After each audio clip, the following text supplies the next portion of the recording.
Well, it looks like we're getting started today. We're a small but grand band here.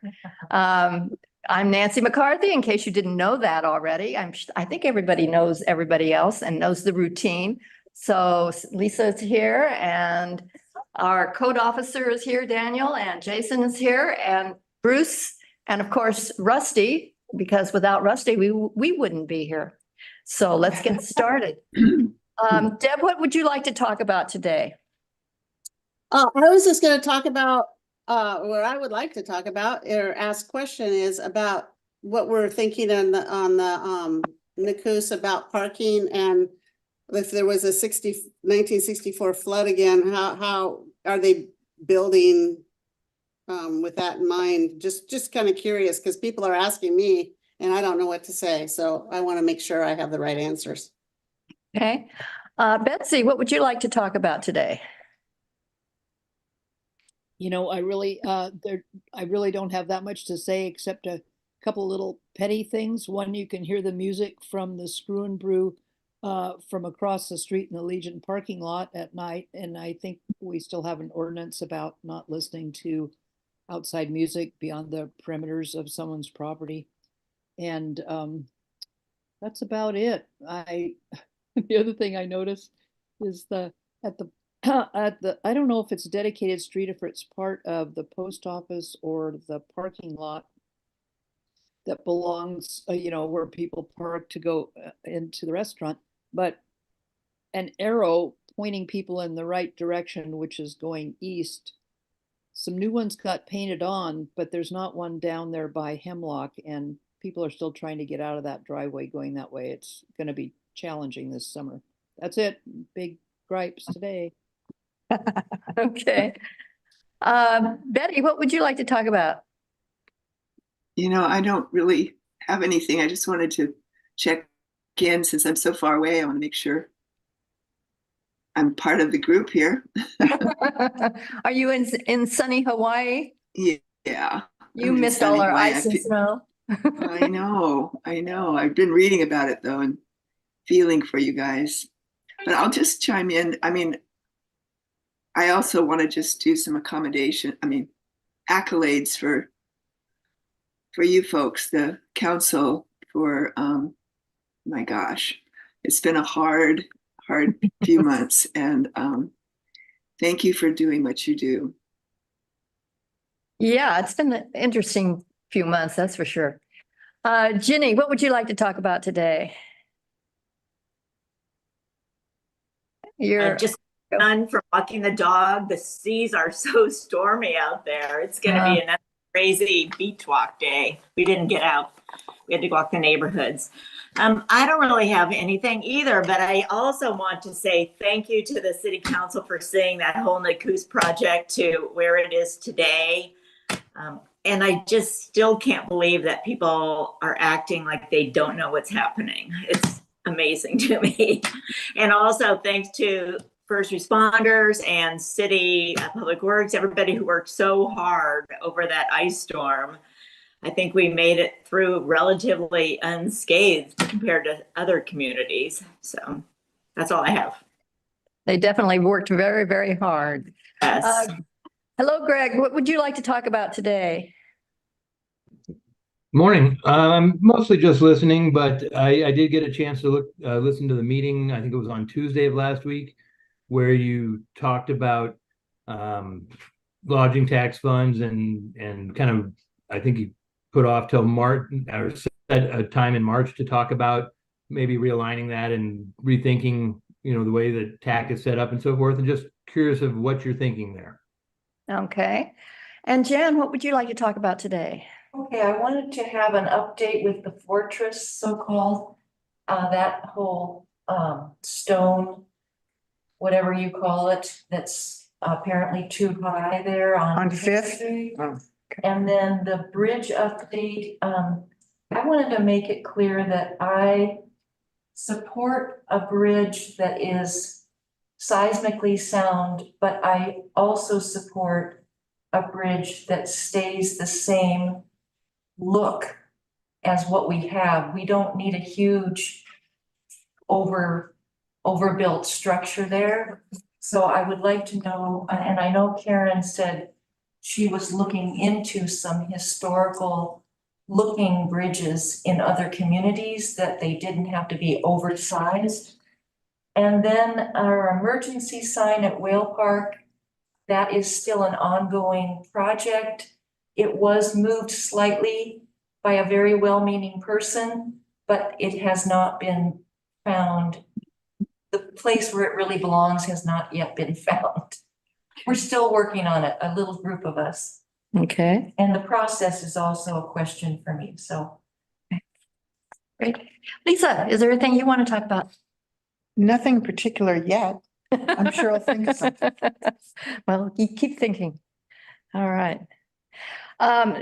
Let's do Jan's request about the update on the fence. It's that stone wall at on Fifth. I'll rely on Jason and Daniel for that.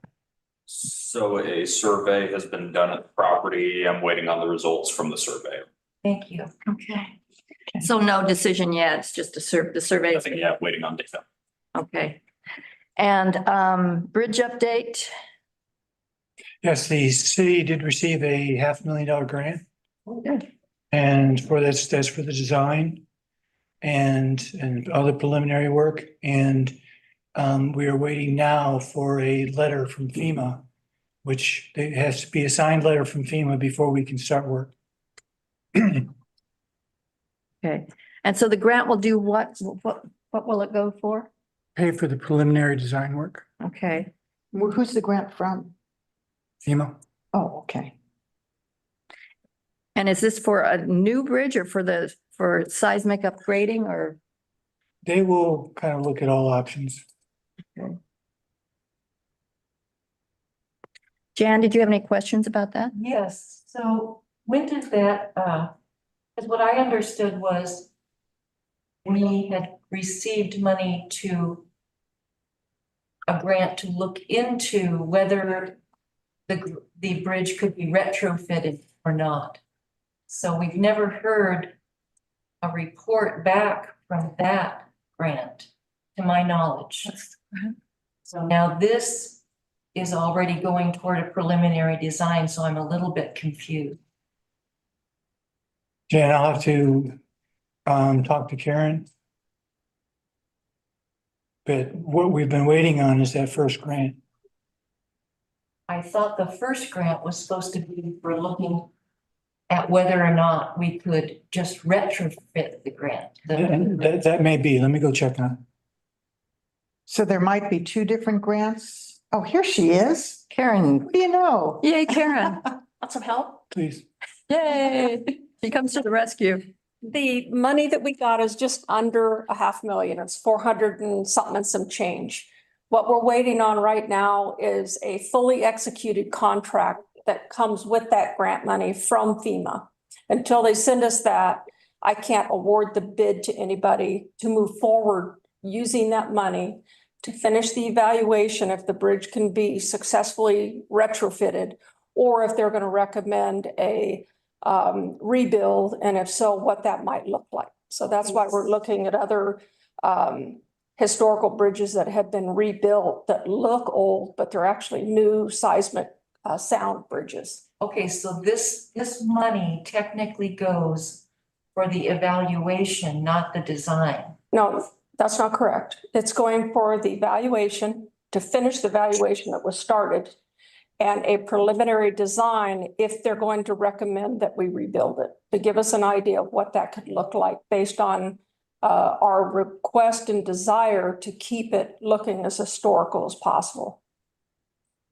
Okay, so we've been waiting for that signed contract since last October, when we were given a email notification saying we got the money. And so that was on my follow-up. Each couple of weeks, I touch base with FEMA saying we're waiting on that contract. So this is how long this stuff takes. But they say you still have it, right? Yeah, but the money is ours. That's a guarantee. We just can't start drawing on that money until we have an executed contract that says we have the legal right to spend that money. That's an audit thing. And so once we get that, we already have everything queued up to be able to award the bid and move forward. do we know to whom we would award the bid? It's gonna be Civil West. Our city attorneys have already looked at all the contracts and given us the approval that we can give it to Civil West should they want to continue the work, and I believe they want to. So the question is, if the same group is doing the evaluation of whether or not it can be retrofitted as doing a design, that seems a bit odd to me. Why? Because you would think, or I would think, that a different group should be the ones saying, we need to do a whole new design. It can't be retrofitted. It seems like that's more of a neutral, unbiased decision. Well, your point's well taken if they were the ones that were gonna be building it. I get, it's kind of like our arborist. We don't allow our arborists to evaluate trees and then come back and cut them down later, right? I get where you're going with that, but this is an engineering firm. It's not a firm that's gonna be making money off of a new built bridge being built. So they're looking at it from both vantage points, from a structural perspective, not from a construction perspective. That's where the design comes in that Bruce is talking about. Okay. So the construction, if there, whatever there was, would be a different company. Civil West is not they're not a construction, they're an engineering firm. Okay, thank you. Okay. So if Civil West decides that that the bridge needs to be redesigned, then you'll go out for bids for another company to construct. Everything would be taken to council. We would have to go through the, probably DRB because it's a structural change to, the look of our roads or whatnot. Potentially a traffic pattern change. We don't know. That's all that's going to be part of that evaluation. So all that would be taken to council through the appropriate steps and ultimately to council for you guys to look at and say, yeah, Karen, you can move forward. Then I would put it out to public bid, depending on the dollar amount, which most likely it would be over the dollar amount that requires us to go to public bid. And we go through that whole gyration. So it's a long ways down the road based on our process, but that's what we follow. Okay, good. Anything else on the bridge? Jenny, did you have a question? I know that Jan probably walks on that bridge more than anybody else in town, but I still feel it's like not a very pedestrian friendly bridge. And especially if a lot of people were trying to use it at the same time. So hopefully if there is a redesign, not only do we make it look like it's been there, but that like the sidewalk portions are wider. Yeah, so absolutely. If we did have people rushing on them, or even a lot of people going to the new NICU Center at the same time, it would be more pedestrian friendly. Yeah, so you think about the fact that the north and the south end of town, or north and downtown, could be separated. That would be an evacuation point. So we'd want to get as many people across that bridge as we could, whether it be foot or vehicle, if we're evacuating people. And so absolutely, if we had the opportunity to rebuild a seismic bridge, we would factor in those things. So great. And I would like to disagree respectfully that I think it's very important that we don't make a humongous bridge there. I think that's the real point here, is that I do walk that bridge pretty much every day. And I never have trouble with too many people on that bridge. Even in the summertime, people are so respectful. And if we have to get out of there in a few minutes for a tsunami, I think people will be very respectful. We do not need to build a huge bridge coming into our town that looks out of place and, worrying about what might happen.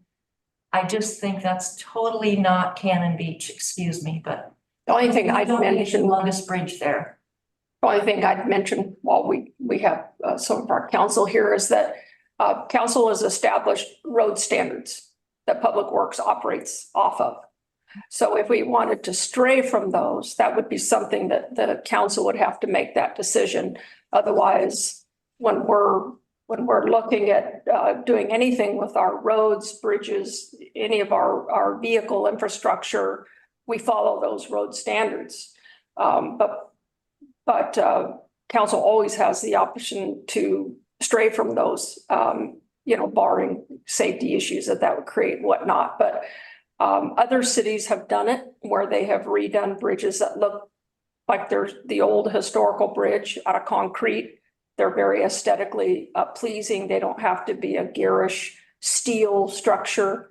So it is possible to do it and make it very functional in the sense of evacuation points for post emergencies, if you will. So I think that there is a happy medium somewhere in there, but I can appreciate your concern, Jan, especially with previous roads that we've talked about. The road standards are road standards. So Betsy, you had a question? Oh, I just wanted to make a comment that I have a hard time being sentimental necessarily about the bridge that's there now. If we're worried about aesthetics and how things look, I liked the bridge that was washed out during the tsunami. Yeah. Thank you. It's more than sentimental, excuse me. It's to do with village character. That's supposed to mean something here, and we're really starting to stray away from that. Well, I think the decision as to what it might look like is way down the line because we haven't even decided whether or not we need to have a new design. So I guess we need to get to that point first before we start arguing about how big it's going to be or what the design of it is. So I think that's probably a good, year, 2 years away, something like that. All right, anything else on this? Okay. And the sign. Jan? Just about the sign. Oh, okay, yeah, Talking about village character once again and the fear of the tsunami issue. I think we have to be really careful to get our fear of the tsunami issue in balance with the aesthetics of our village character. We have to really be careful. We don't get overly fearful of a tsunami. We all choose to live here and it could happen at any time. All of our town basically is in a tsunami zone. Let's not kill the town and all of the aesthetics out of our fear of a tsunami. That's my plea. Thank you. Forgive me. it's all right, it's all right. So is there any movement toward moving that particular sign there at Whale Park? I don't have a problem with moving it. Jan and I had talked about trying to do something after the first of the year. We weren't able to connect. And I think, Jan, you said you have some other people that are looking at it too. Yes. So, Okay. yeah. Good, there's a connection, yay. All right, let's talk about, let's talk about Greg's question about the lodging taxes. Greg, what would you like to talk about? Well, I listened to that meeting last week and it sounded like in March, you'll be talking about some kind of, the way I interpreted it was some kind of restructuring of how the funds that are in place today would be either used or allocated, and not specifically, but the process. So, just broad picture, in 2010, a fund was created and there are people on the TAC committee that oversee that and make recommendations to council. And we spend $400,000 a year on mostly events, some other things too. In 2015, the lodging community got together and said, hey, raise the tax 1% and we can fund a marketing initiative that is, basically was contracted out to a third party, which in this case, it always has been the chamber, but it could be any entity. And that kind of gets overseen and managed by council. There's not an oversight like there is with the TAC on that. And then the county came along in 2018, did that percentage, which ended up buying the school property. And I don't know if it goes to a specific fund per se, but that starts to accumulate that spigot of money, or bucket of money. And then the one that was just raised 22 days ago is obviously earmarked for the Nikus project.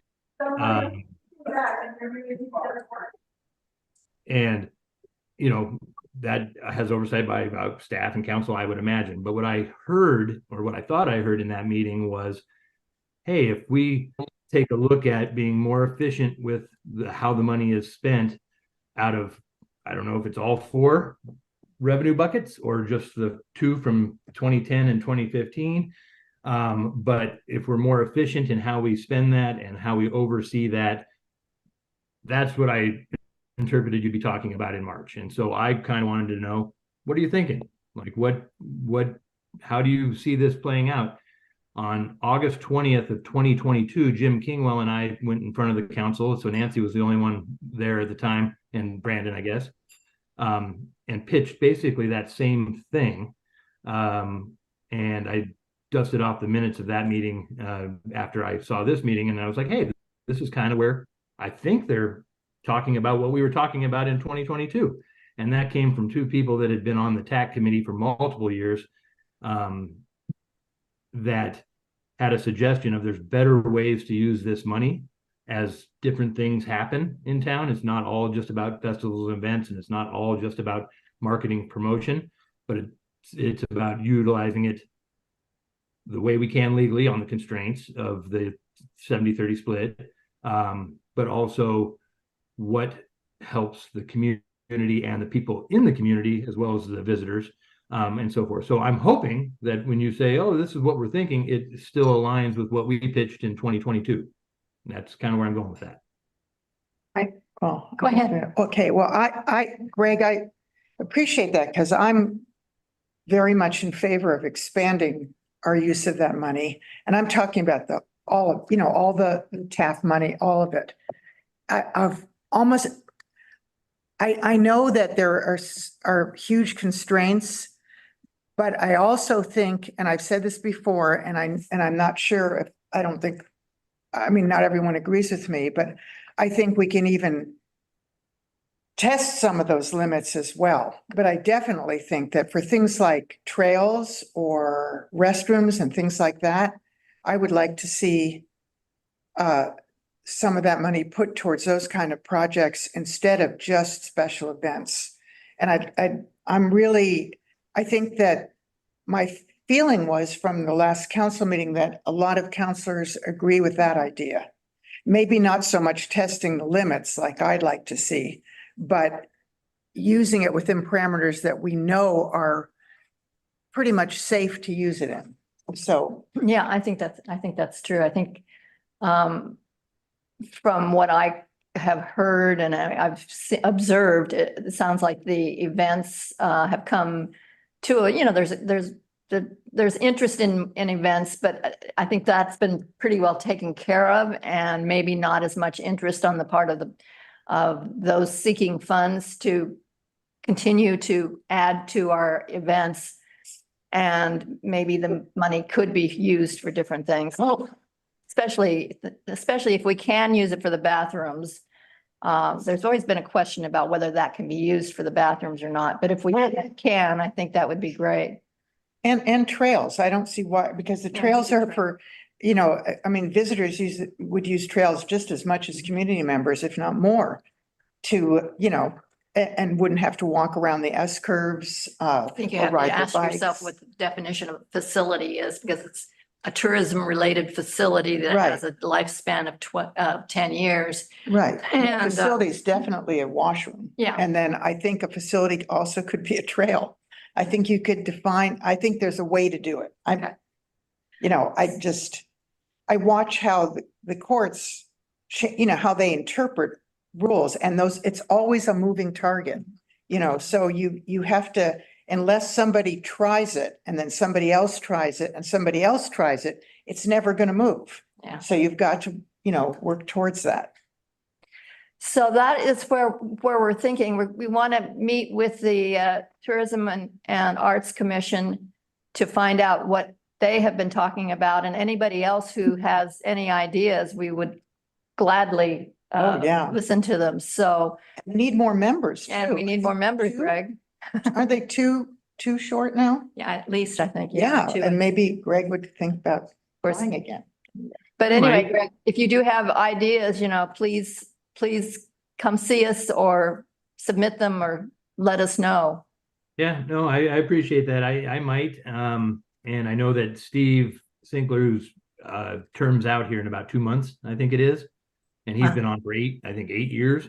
Yeah, So there's a lot, I am concerned that there's a loss of a lot of historical knowledge of what the Yeah. committee has done. Because if you look outside of just events, it's, the Coaster Theater gets funding from it, the Arts Association gets funding from it. It's more than just, events, but over time, as the pot grew, in my opinion, it kind of got a little bit of just throwing money out because we had too much money. Yeah. And it needs to be better utilized. And I believe some of the infrastructure things are the way to go. So I'm glad that the council is thinking that way. But how that gets put in place and people that are knowledgeable of how that works. So, we've already invested in trails because we gave $20,000 to the Calucci Creek Bike Project. So there should be no problem with trails. And, Tillamook County built bathrooms right on the south side of the Nehalem Bridge in that parking lot where boaters and both local and visitors use the parking in the bathroom. So I know there's precedent of using it for infrastructure type things. So I think a public restroom in Midtown would be no problem. But I'm not an attorney and I'm not worried about getting sued. So, but there's precedent there. So I'm glad you're thinking that way and thank you for considering it. Yeah. And if you have any other suggestions as to how the money might be used, please let us know. Oh, I've got a list. Okay, well, send it along. All right. Or Will come do. see us, come talk to Or us. apply for one of the openings on the, He said he just resigned from the oh, TAC, right? But I Greg, did. you're always welcome to apply again. So. Yeah, I might. Good. I'm considering it. It's something that is important to me to see how those funds are utilized because I'm obviously in the business of collecting them, and so I want to see them, be put to use the way that they're intended from, that's collected from all the visitors that come to our community. And I look at places like Tillamook County, who I personally think they do a fantastic job of how they do it. And it's more county based than one city in that community or in that area. But Nan Devlin has done a great job with how they do that money and how they share that. And I enjoyed my time on the TAC committee because I think there's some great things that can be done that better I call it the product of our community. That local citizens and visitors would both, benefit from, rather than throw it all on newspaper ads and advertising and social media, things because, in 2010, when the fund first came into place, that was probably needed a little more than it is now. Yeah. But I think times have changed and we need to be able to adapt with it rather than doing the same thing we did 14 years ago. So that's it. Greg, what is Tillamook doing that's wonderful, actually? What do you, any idea? There's I could go right now to their county website, which is essentially it's like our TAC committee, and they have a dashboard of here are all the projects that we're doing. We gave 15 grand to the Air Museum. We gave 10 grand to redo the bathroom at the boat dock at such and such place. We gave 15,000 to Manzanita to do this, and the list goes on. And they're where we are doing, we gave $15,000 for someone to hold a 2-day event that really didn't make any money. It did maybe bring some people to town, but those people were coming to town anyway. So they do a really good job of explaining what projects are out there, how they got awarded, and we do that too. But in my opinion, they've opened it up to more things and very infrastructure centric, as opposed to just events. And that's what Jim and I in 2022, we were asking the council, hey, let's kind of change what we're doing here and focus on all of the things this money can be spent on, not just, because I think in 2010, when that was written, it was events that do this, bring people to town, heads in beds, arts focused, in most cases. And those were, I haven't read the parameters in a long time, but it's basically that. And over the time, we started to very, stray away from that. It got to be more food centric, wine centric. The Clutchie Creek thing, which I was totally in favor of, was one that really kind of changed the way we did things to building and funding trails. But that had been turned down by council the first time, and then the second time got passed. So Deb, I'm sorry, I kind of forgot the question. I started rambling on. But Yeah, I actually, Nan Devlin, I went to high school with her, so she's on that committee. She's kind of like the executive director of all things travel for for Tillamook County. I can't remember her exact title, but whereas in our community, that money that comes in from the TAC fund, the TAC committee oversees that and then reports to the council of like, here, we thought this was a good use of spending it or whatever. She kind of has that with it. I think there's a committee too, but she's kind of the executive director. I can't remember exact title, but they're a good example. And and then you see other examples. You look at Central Oregon. They obviously had some bad judgment because they got the lawsuit with the roads and doing that. But they do it differently. And you look down at Ashland, they kind of do things a little bit differently. But this, we all work on the same parameters. It's just whatever the community is trying to do. And my main point is the things that we needed and wanted to fund and invest in 2010 are much different today than they were then. And from a hotelier standpoint, there was a lot more of like, what can we do to get people to come here in March back then, where now, hopefully, weather and other things, that's not economy and so forth, that's not a problem as much because we've been, for better or worse, discovered, found, people know about it more than they did 10, 15 years ago and so forth. But yeah. Well, and I think too, in 2010, that was about the time the chamber was having some real problems financially as well. And that boosting the tourism and helping that situation out was quite the goal for the city as well. But I think we're in a totally different area now. So. Yeah, obviously with the economic downturn going on then, just trying to get people here off season. And whether it be Travel Oregon that did it, whether it be just naturally Oregon's been discovered, but I think it's through years of funding and marketing the state of Oregon. It finally caught up and people are visiting here for better or for worse. And now I hope people see it the way I see it sometimes, is now that some of that funding can be used to build out the things that we need, like trails, bathrooms, access. I would love to see an access ramp at Whale Park that's not gravel and huge rocks, things like that, that better the product of Cannon Beach for the people that are going to come here anyway. And still are viable uses of the restricted TLT funds. So Right. Okay. Well, we are looking forward to your list. Okay. Thank you very much. Good feedback, Greg. That was good. Jenny, you had something? So does Betty. Yeah, and I also think Greg should put in again for TAC. With that knowledge he has about the financial part as well as what it's been used for, it would be so great. And I agree with what everybody so far has been saying about using it for the product. And like Lisa said, trails, oh my gosh, or the things that are on the transportation plan, like the trail on the backside, alongside 101 sort of. And that could be an event after it's done.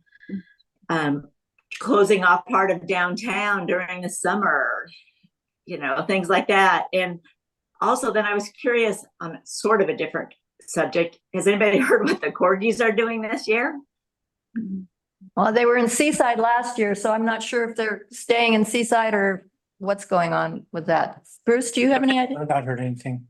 I've not heard Well, anything. they're probably staying in Seaside, but they definitely, as annoying as it all was, They definitely brought in people who don't come otherwise. It's too much. Well, it's right where you are, live, Betty. Betty, did you have something you wanted to say? Yes, you know, we've been talking about parking so much, and I was thinking with Nakus coming, and is it possible to use the TAC money to do a shuttle to get people to events, you know, instead of us being so car centric? A shuttle would be perfect for all events. We just have it running in town, and people jump on and they get to their event, and we could stop worrying about how many parking places we have, because the hotels have parking. And those are the people that we want to attract to our events. But why should they be at a hotel and then drive to the event? Why can't we just, anyway, I just wanted that to be a thing we explore, is how can we get people to our events without them getting in their cars? You want to talk about that, Bruce? Sure. We've had that shuttle for several years. I think we stopped it around COVID. And then, the Sunset Empire Transportation started having some troubles. And so we didn't do it again last year, although we did use the funding that we had to get the routes running. I think it's Route 20. That goes the full length of, almost the full length of 101 in Clatsop County. But it is something that we have funded, and I would anticipate it being funded again this year. And the question mark will be whether or not the Sunset Empire is able to provide the vehicle and driver. Well, who did the shuttle for the cottage tour? This year? I think that was a shuttle on loan from one of the hotels. I'm not sure. I thought that's what I read, but I'm not sure that's the case. I don't know. But the shuttle, the city has paid for a shuttle from Sunset Empire Transit District. We did that for several years, but like Bruce said, when they went under somewhat, you know, there went our shuttle. So I don't think they have recovered enough to be able to operate the shuttle. We can fund it. It's just that they haven't been able to recover, I don't think. And this is a question I'm asking out of ignorance because I don't know the background of the shuttle at all. But do we have to rely on Sunset Empire to have a shuttle? I think at the time that the shuttle was started, and again, this was many years ago when I was just a reporter, you know, covering this. There was question about, well, could the city have its own shuttle? But the question was the vehicle, the cost of the vehicle, the maintenance of the vehicle, hiring the driver to drive the vehicle, all of that. I think that was the question as to whether the city could afford all of the mechanics, frankly, that go into providing a shuttle. But what about, The city did pay for the shuttle when it first got started.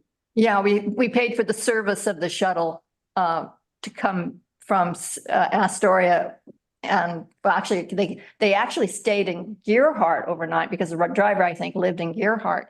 And they would come from Gearhart into Cannon Beach and do their thing during the day, and then it would go back to Gearhart. So I don't think it ever actually went to Astoria. But yeah, and it was just for for I think 3 or 4 months out of the summer months, the heavily traveled months. what about the TAC money? Can that be used to have our own shuttle, that it would be a town shuttle and we would manage it through because that TAC money, it would be a nice use for it. It would be connected to tourism. And yeah, I think that's something we would have to investigate to see. I really don't know. We don't know, but I don't know if it's been done in any other jurisdiction, but it certainly is something to look at. I just, you know, I don't know. I mean, if it's a local shuttle just within our town to take people from hotels to events, et cetera, I don't know that I mean, I don't know how much it costs, I don't you know, either. I have no idea. there's a trolley car in Portland now on the west side of, it's really cute. It's an old fashioned trolley car and it goes from, South Portland to North, you know, to, what used to be called Old Town, now the Pearl. But anyway, it's used quite a bit and I don't know if it's part of their whole transportation system or if somebody else runs it. Don't know. But I mean, those are questions that'd be interesting to look into because things have changed Yeah. and now, Yeah. especially if we have an event center, / community center, Yeah. then we'll have to, you know, there'll be a lot more. I mean, local people would hop on it too if we Yeah, have. absolutely. Yeah. Yeah, that's something that might be on that list of things to investigate for the use of TAC money.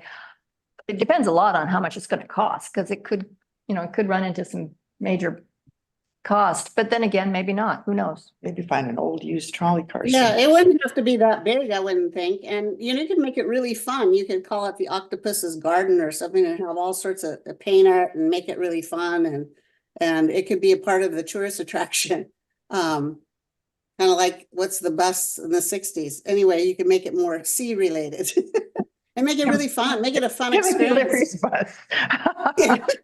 Mary And then you France's could- bus. Yeah. Yeah, and you could tell everybody about Cannon Beach, you know, it's like if you're in New York City or something, this is the you make it really fun.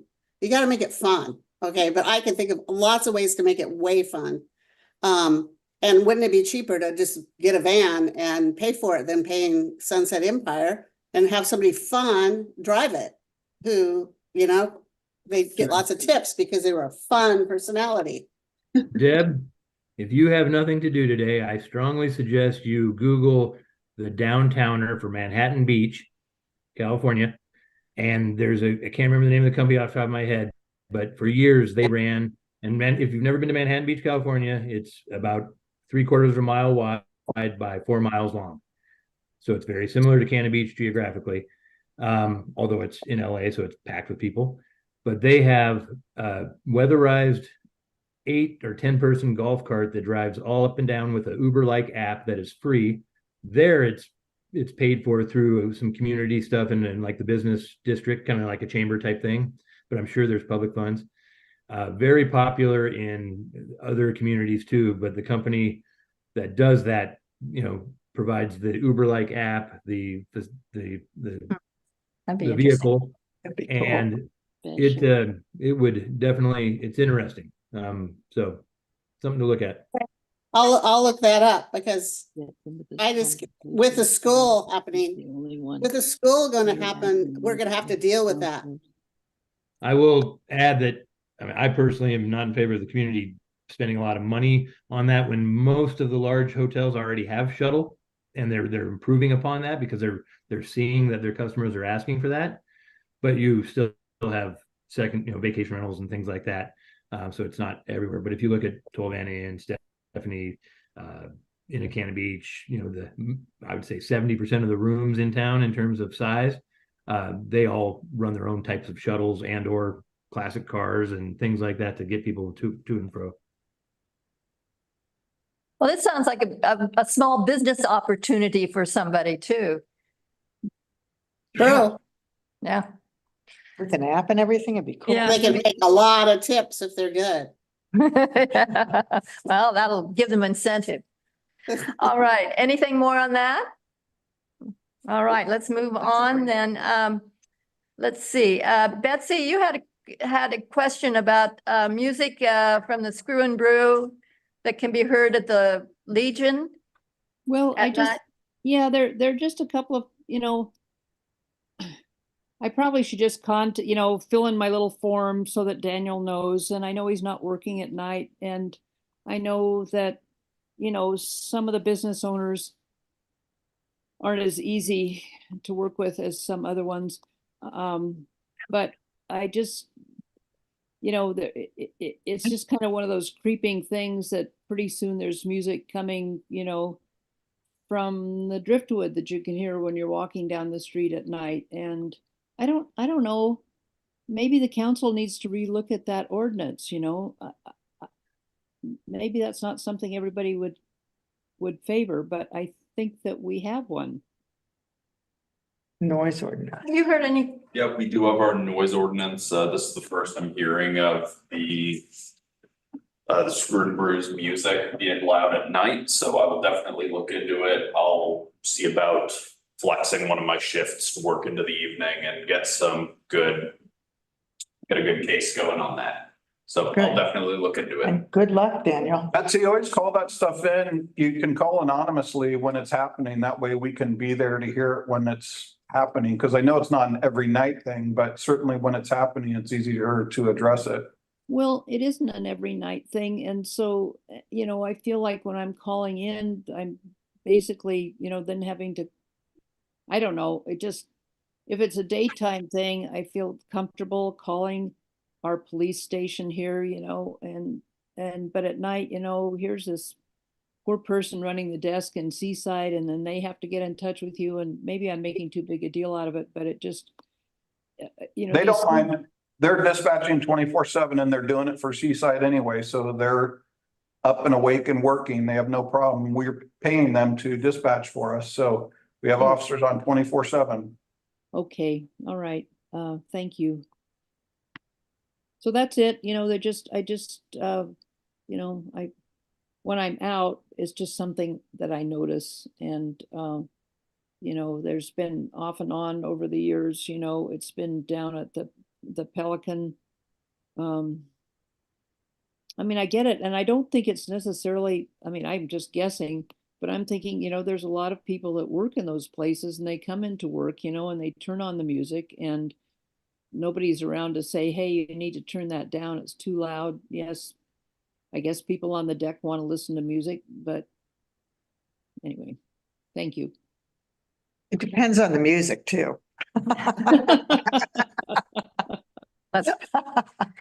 Just kidding. I'm just kidding. And you wanted to talk about a parking lot on Hemlock. What was that? Oh, you know, it was just, I think I have my answer. It's just traffic in and out, you know, that, you know, people, like at the bank, at the US Bank, you know, it's kind of one way. At the Driftwood, it's kind of one way, so that people are not turning around and trying to pull back out on Hemlock, especially when it gets crowded and they're trying to make a left-hand turn, and things just get kind of, it's better if they just follow the one-way arrows. Yeah, I see that every now and then at Mariner, where they Yeah. try to go out to Hemlock instead of going the other way. Yeah. Yeah. There's another one, yeah, but you know, it's just part of living in a town where it gets crowded, and yeah. My fun one was trying to get into Mariner one night, and there was a car parked right in the middle it was parked on Hemlock, but it was right blocking the parking, the driveway into Mariner. So it was just parked right there in the center, blocking that driveway. And I think they thought that the parking stall or something was marked differently. I don't know what it was, but anyway, I don't know if they ever found somehow I managed to get in there, but I don't know how. But yeah, it was an interesting time. We have all kinds of parking situations around here. Yes. Okay, anything, Deb, you wanted to talk about, speaking of parking, you wanted to talk about Nakus, parking and, flooding? Yeah, I just wanted to know if there was a big event at Nakus, what was the logic around the parking situation? Because everybody's asking about that. Bruce, I'm turning that over to you. Thank you. The situation with the parking is that the only place to park really is on the grass. There's not a lot of room out front. In fact, we added 8 on-site spaces, which were not there before. But to have any volume of parking, you would need to go in and have people either parking on the grass, which we don't allow, or pave it. And that would have really crippled what we were trying to accomplish. And so it was like, if you're going to do it, then you're gonna have an issue with parking, which you already have anyway. Or you can solve parking, but pretty much it makes that a parking center. So that was the logic behind, what we did, but we, like I say, we did add 8 on-site parking spots. So then, in other words, they're gonna need to park elsewhere in town or be shuttled in for events, if they're big events. And people need to walk, or is there no place in town for parking for in the busy summer months, other places that could be shuttled from? There's just no site for that, like across 101? I don't know about across 101 in the vicinity of Cannon Beach. But and there has been discussion about maybe some places down by the junction or something like that, but I don't know how many people would use it and if it would actually be that much of a boon, because if traffic is really bad, you're not going to get in here very fast, just as if you're driving your own car. My understanding is that there aren't going to be big events happening at Nakus during the summer months, during the peak months, because of the question of the parking. So the whole group, the advisory group that's trying to help the planning, which Betty's a wonderful part of, they're trying to make it so that the parking issue isn't a problem. So, and we also do not want to create more parking areas anywhere near our town. This is my opinion, because we already have too many people in town in the summertime. So we don't want to build more parking areas anywhere that would bring in even more people. It's just like rats in a maze and doesn't help people's experience of our town or our experience of our own town. Well, I mean, I think that the idea of having a shuttle is even more, has more traction when you start thinking about, people going to an event. I mean, I know that the hotels, like Greg said, a lot of them do have shuttles, but I don't know how much they're really used.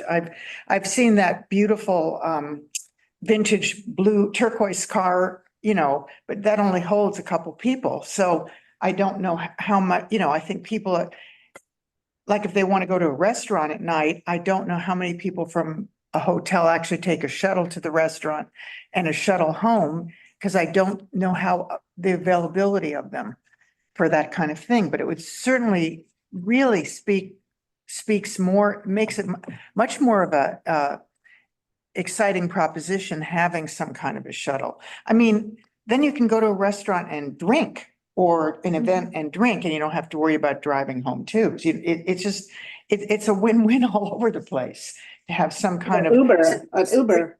Well, we don't have Uber, and this would hold a lot more people than an Uber, and I don't know. I just think that the whole shuttle thing, it's a great idea for that to help solve some of the parking and to have it more publicized. I mean, I don't know how many people who stay in hotels know that there's a shuttle that could pick them up too after dinner, whenever they, if it had regular hours, and went back and forth all the time till 8 o'clock at night, you might get more people to use it. Yeah.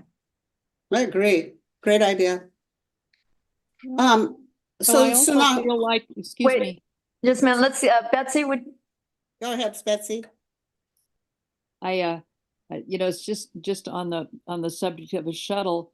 If there were events in the evening, it seems like there's a lot of parking that even local people, let's say you live in Tolovana Park, instead of having the shuttle pick you up at the house, everybody could just park at the wayside there. And then there's also the big city parking lot on Spruce that is not full at night. Those are all parking lots, even the Bank of Astoria. Those are, whatever it's called, a US Bank. Those are all being used during the daytime. And if it was an evening event, you just drive your car there and get on the shuttle. Of course, from the bank, you could really walk to the school, but if it's pouring rain, you might not want to.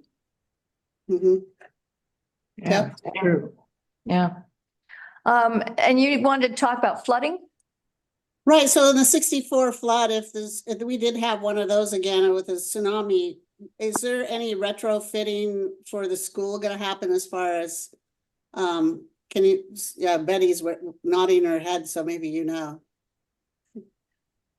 Well, I think, go ahead, Betty. I think the architects have, are retrofitting it for all kinds of disasters.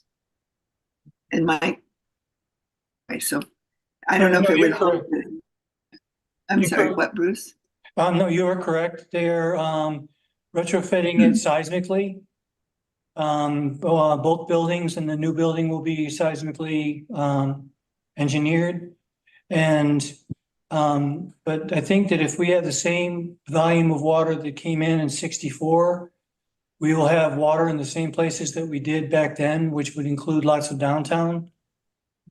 But I think that we have a new valve that slows the water down from the creek into the what's the downtown wetland area? Little Pompeii. Little Pompeii. Stops it from coming into the little, or at least slows it down coming into Little Pompeii, which I think was part of the problem in 64. And in 64, it wasn't just high water, it was a tsunami from an earthquake in Alaska. Yeah. And a house, I guess was it in Les Shirley Park or close to Les Shirley Park, came off its foundation and went down the creek, Sort of a bridge. which is what caused the bridge to collapse. Yeah. And the debris from that particular tsunami hit the playground equipment out on the school property, but it didn't go into the school at all. The school wasn't affected. It was just the playground equipment.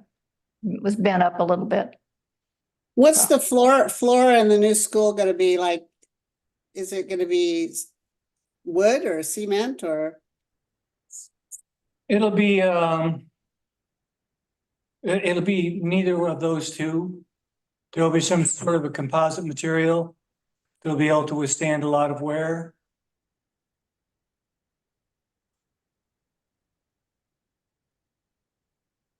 Possibly a wood product in the gym.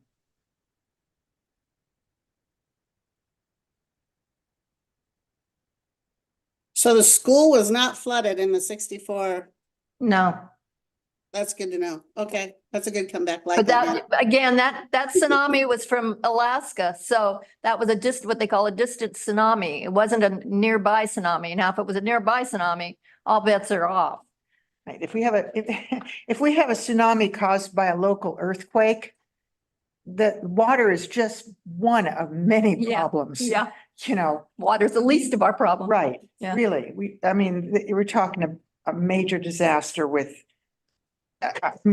it just, yeah. I mean, the town, but if you look at Yeah. if you look closely at the tsunami maps and you see the yellow, it goes pretty much all over town. So that'll be the Right. least of our problems. Right, but we have insurance for tsunami. Do we have insurance for tsunami? Well, we are insured. Yeah, we would have it for flooding. Which most of the damage would be to the buildings. I mean, the buildings would be pretty much total. I know that in Florida, they're not covering a lot of the flooding anymore, so that's something to worry about. But anyway, we won't. Yeah, but about they're flooding, tsunami flooding is different than high water rise and Yeah. flooding.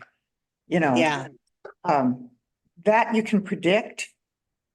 To some extent, there's models for it, but for tsunami flooding, what's left after the earthquake itself, first of all, you know, I mean, Yeah, when the earthquakes. the building could be wiped out by the earthquake too, as could any building in this whole community. Okay, man, I lived in Alaska for a while. I saw what the earthquake did there and how it's not incomprehensible, really. There's no way. right. I'm noticing like Stephanie Inn and Orson Lodge, they're all remodeling and they're all in that zone too. So, I mean, I'm just getting a lot of feedback on the Facebook about that. So I just want to be able to answer intelligently these questions. We're all So. coming to your house, Deb, when the tsunami hits. Right. If the earthquake doesn't take it Anybody out. who's positive can come. Anybody who's negative cannot come. I want nice people are fun in a disaster. If we can crawl over the Like, trees and make the us- poles right. that are down, and if we can crawl out of our house, Right. good I luck. mean, Yeah. Right. Good luck. I get a kick out of people who say they're gonna ride their bicycle out of town after the Right. tsunami. Or, It's like, or drive their or car. drive their car. My goodness. God, you don't have a They have clue. no idea what an earthquake No. is. All Well, we right. don't, and we don't want to know. No, we don't want to know. On that happy note. Yeah, there, On know, that the happy one- note, we're going to be adjourning our meeting unless anybody has anything that they just really need to talk about right now. So, okay, so we will see you on the fourth Monday of next month as well. Fourth or the third? Fourth. What's that? This is the fourth, okay. Yeah, on the Yeah, fourth 'cause it's Monday. another holiday on the Yeah, third. because we have another holiday on the third Monday. So we will Hey. see you on the fourth Monday at 10 a.m. one right. question I want to ask really quick is Ocean Lodge and Stephanie Inn considered village character? I'm not, that's a question we're not going to answer today. What a define village We have character. adjourned this meeting. And there is there's a council, there's a joint meeting. Yeah. Yeah, on the 31st, I believe. it is. Let everybody know, people, have really been concerned about housing here in this area. It's something that we have been hearing constantly about. And of course, we know there's a problem here. We are going to be starting to address that problem beginning January 31st. We have a joint meeting with our design review board and our planning commission, what we call the code audit meeting. And we're going to have an expert from Clatsop County, a housing expert from Clatsop County coming to talk to us about that. And we want to hear from people who are concerned about housing, who have housing problems, who need housing. It's going to be a community meeting regarding housing. So that's January 31st, 6:00. Yeah, and we heard a lot from people during the, NACUS project about housing. A lot of people had Right. housing issues. So I hope that they come to this meeting because this is the place for that to happen. I'm going to announce it today. Yes, please do. As if we can get the word out as much as we can, because we want to. And do we know is it going to be at the city hall or is it going to be at the chamber or is there going to be an overflow at the chamber? It'll be at City Hall with an overflow at the chamber, Okay, so city hall, but the overflow won't happen unless we get more than 44 people here, I believe. okay. So we have a capacity of 44 people and if we get more than 44 people, then they will go to the chamber. Will So- it be on Zoom as well? Yes. Yes. Yeah, it'll be on Zoom. And So YouTube. Clatsop County expert on January 31st, and you're going to have DRB and Planning Commission and the council. Right. Okay. Got it. Done. Thank you. Thank you. So let everybody know. And Betty, let everybody in Hawaii know that too. All right. We will see you in the fourth Monday of February.